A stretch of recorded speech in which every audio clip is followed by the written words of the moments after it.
بسم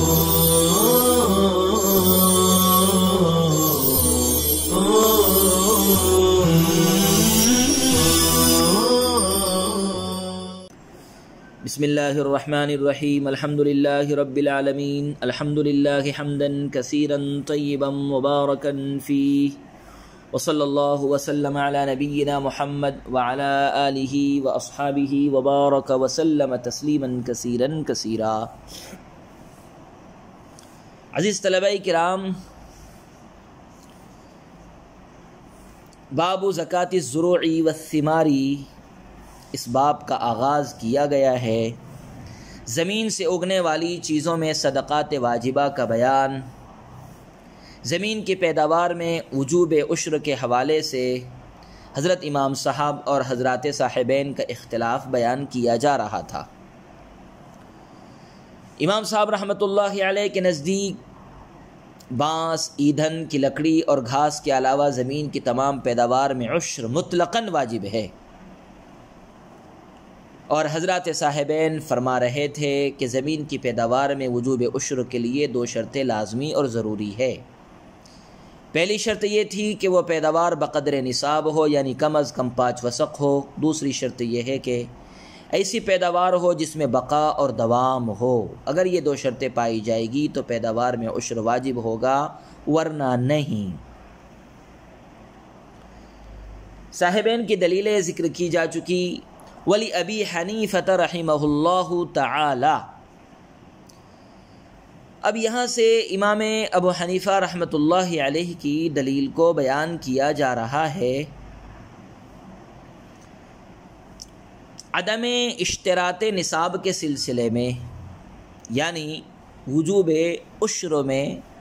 عشر کے واجب ہونے میں نصاب شرط نہیں ہے، اس سلسلے میں حضرت امام ابو حنیفہ رحمۃ اللہ علیہ کی پہلی دلیل یہ حدیث ہے، ما اخرجت الارض ففیہ العشر، اور اس حدیث سے وجہ استدلال اس طور پر ہے کہ اس میں بغیر کسی تفصیل کے زمین کی پیداوار میں مطلقاً عشر کو واجب قرار دیا گیا ہے، اور نصاب وغیرہ کی کوئی قید نہیں ہے۔ لہذا المطلق یجری علی اطلاقہ والے ضابطے کے تحت زمین کی پیداوار میں عشر واجب ہوگا، اگرچہ وہ بقدر نصاب نہ ہو۔ حضرت امام صاحب رحمۃ اللہ علیہ کی دوسری دلیل قرآن کریم کی آیت بھی ہو سکتی ہے، یا ایھا الذین آمنوا انفقوا من طیبات ما کسبتم ومما اخرجنا لکم من الارض، کیونکہ مما اخرجنا لکم من الارض بھی مطلق ہے اور عام ہے، جو اشتراط نصاب وغیرہ کی شرط سے بالا تر ہے، بلکہ اشتراط نصاب کی شرط لگانا عموم آیت کے مخالف ہے۔ وَتَأْوِيلُ مَا رَوَيَاهُ، فرماتے ہیں کہ حضرات صاحبین کی پیش کردہ حدیث لَيْسَ فِي مَا دُونَ 5 أَوْسُقٍ صَدَقَةٌ کی تعویل یہ ہے کہ اس میں صدقے سے عشر نہیں بلکہ مال تجارت کی زکوٰۃ مراد ہے۔ صاحبین نے صدقے سے عشر کو مراد لیا تھا، اس کا جواب دے رہے ہیں کہ یہاں صدقہ سے عشر نہیں بلکہ مال تجارت کی زکوٰۃ مراد ہے، اور اس بات کو تو امام صاحب بھی قائل ہے کہ مال تجارت میں وجوب زکوٰۃ کے لیے 5 وسق کی مقدار ضروری ہے، کیونکہ حضرات صحابہ کے حساب سے خرید و فروخت کرتے تھے، کیونکہ حضرات صحابہ وسق کے حساب سے خرید و فروخت کرتے تھے، حضرات صحابہ وسق کے حساب سے خرید و فروخت کرتے تھے، اور 1 وسق کھجور کی قیمت 40 درہم ہوتی تھی، اس اعتبار سے 5 وسق کی قیمت 200 درہم ہوگی، اور 200 درہم ہی مال تجارت کا نصاب ہے۔ الحاصل اس حدیث کا وہ مطلب اور وہ محمل نہیں ہے جو صاحبین نے سمجھا اور اس سے عشر میں اشتراط نصاب پر استدلال کر بیٹھے، بلکہ حدیث کا صحیح مفہوم وہ ہے جو ہم نے بیان کیا ہے۔ ولا معتبر بمالکن، یہاں سے صاحبین کی عقلی دلیل کا جواب دیا گیا ہے، جس کا حاصل یہ ہے کہ عشر میں مالک کا کوئی اعتبار نہیں ہے، اسی لیے تو بچہ، مکاتب اور مجنون وغیرہ کی زمین میں نیز ارض موقوفہ میں بھی عشر واجب ہے، حالانکہ ان تمام میں صفت مالکیت معدوم ہے۔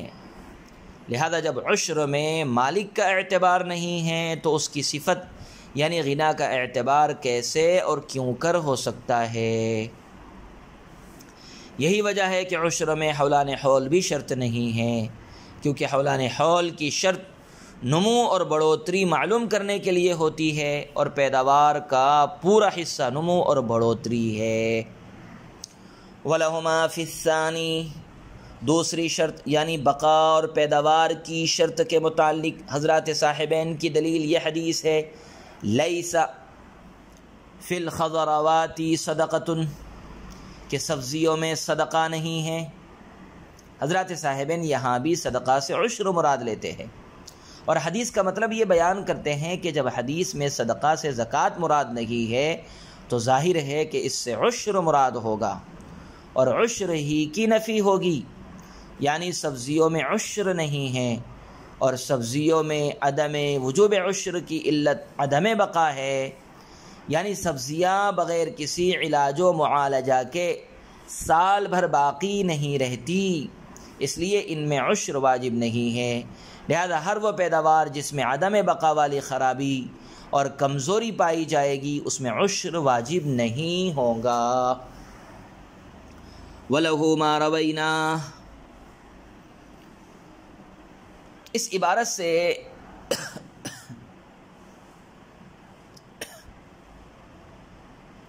یہ بتانا چاہ رہے ہیں کہ اس مسئلے میں بھی امام اعظم رحمۃ اللہ علیہ کی دلیل وہی حدیث ہے جو مسئلے اولا میں دلیل ہے، یعنی ما اخرجت الارض ففیہ العشر، اور چونکہ اس حدیث میں بقا اور عدم بقا کی کوئی شرط نہیں ہے لہذا سبزیوں میں عشر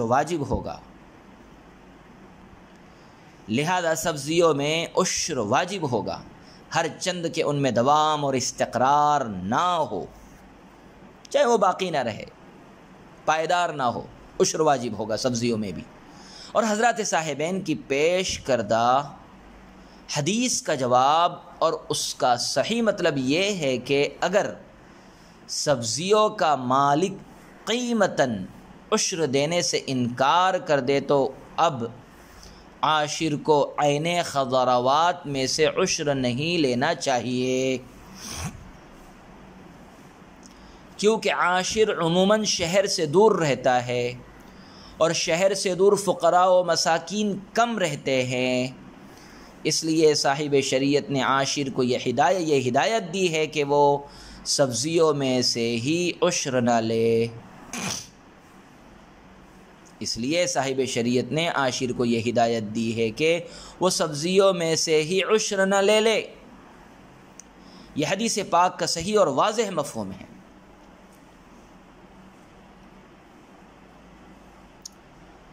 صاحبین کی پیش کردہ حدیث کا جواب اور اس کا صحیح مطلب یہ ہے، صاحبین نے جو کہا تھا لیس فی الخضروات صدقۃ،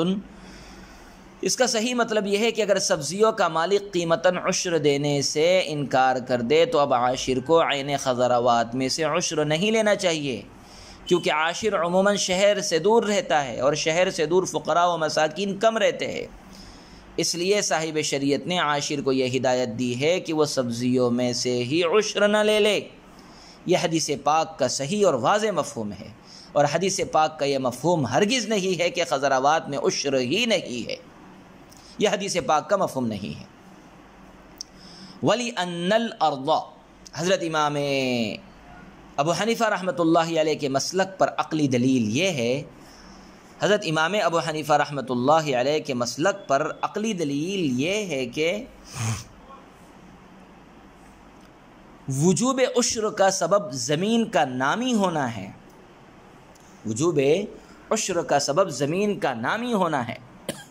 اور کبھی زمین سے ایسی چیز کے ذریعے بھی نما حاصل کیا جاتا ہے جن میں 1 سال تک بقا اور دوام نہیں ہوتا۔ اب اگر عدم بقا کی وجہ سے ہم خضروات میں عشر کو واجب نہ قرار دے تو سبب یعنی نما کا حکم کے بغیر ثابت اور متحقق ہونا لازم آئے گا، جو درست نہیں ہے۔ امام صاحب کے مسلک پر عقلی دلیل یہ ہے کہ وجوب عشر کا سبب زمین کا نامی ہونا ہے، اور کبھی زمین سے ایسی چیز کے ذریعے بھی نما حاصل کیا جاتا ہے جن میں 1 سال تک بقا اور دوام نہیں ہوتا، ایسی چیز کے ذریعے سے بھی نما حاصل کر لیا جاتا ہے جن میں 1 سال تک بقا اور دوام نہیں ہوتا۔ اب اگر عدم بقا کی وجہ سے ہم خضروات میں عشر کو واجب نہ قرار دے تو سبب یعنی نما کا حکم کے بغیر ثابت اور متحقق ہونا لازم آئے گا، جو درست نہیں ہے۔ یہی وجہ ہے کہ اگر خراجی زمین میں کسی نے سبزیاں اگائیں تو ان میں خراج واجب ہے، تو جب عدم بقا کی وجہ سے خراجی زمین میں خراج واجب ہے تو عشری زمین میں عشر بھی واجب ہوگا، خواہ پیداوار میں بقا ہو یا نہ ہو۔ اما الحطب، فرماتے ہیں کہ حضرت امام صاحب رحمۃ اللہ علیہ کے یہاں قصب، حطب، حشیش، گھاس جس کو نرکل کہا ہے، حطب ایندھن کی لکڑیاں، حشیش، قصب بانس جس کو نرکل کہا ہے، حطب ایندھن کی لکڑیاں اور حشیش گھاس وغیرہ میں عشر واجب نہیں ہے، کیونکہ عادتاً اور عامتاً ان چیزوں کو مقصود بنا کر باغات میں نہ تو لگایا جاتا ہے اور نہ ہی انہیں اگایا جاتا ہے، بلکہ اکثر یہ دیکھنے میں آتا ہے کہ یہ چیزیں از خود ہی باغ میں اگ آتی ہے اور پھر انہیں کاٹ کر صاف بھی کر دیا جاتا ہے۔ ہاں، اگر کوئی شخص مقصود بنا کر ان چیزوں کو باغات میں لگائے، یعنی اس کا مقصد ہی ہے پیسہ کمانا ان چیزوں کو لگا کر، جیسا کہ آج کل ہوتا ہے، اس طرح لوگ گھاس لگاتے ہیں باغات میں اپنے کھیتیوں میں تاکہ اس کو نکال کر کے بیچا جائے۔ ہاں، اگر کوئی شخص مقصود بنا کر ان چیزوں کو باغات میں لگائے اور ان کی کھیتی کرے، عموماً بانس میں بھی ایسا ہوتا ہے، مقصود بنا کر کے ان کو لگایا جاتا ہے اور ان کی کھیتی کی جاتی ہے، تو اس صورت میں ان میں بھی عشر واجب ہوگا، کیونکہ اس وقت یہ چیزیں حصول غلہ کے قبیل کی ہوں گی اور غلات میں عشر واجب ہے، فکذا فیہا، لہذا ان میں بھی عشر واجب ہوگا۔ والمراد، فرماتے ہیں کہ متن میں جو قصب کا لفظ آیا ہے اس سے قصب فارسی مراد ہے۔ متن عبارت میں جو قصب کا لفظ آیا ہے یہاں قصب سے قصب فارسی یعنی نرکل مراد ہے، جس سے قلم وغیرہ بنائے جاتے ہیں،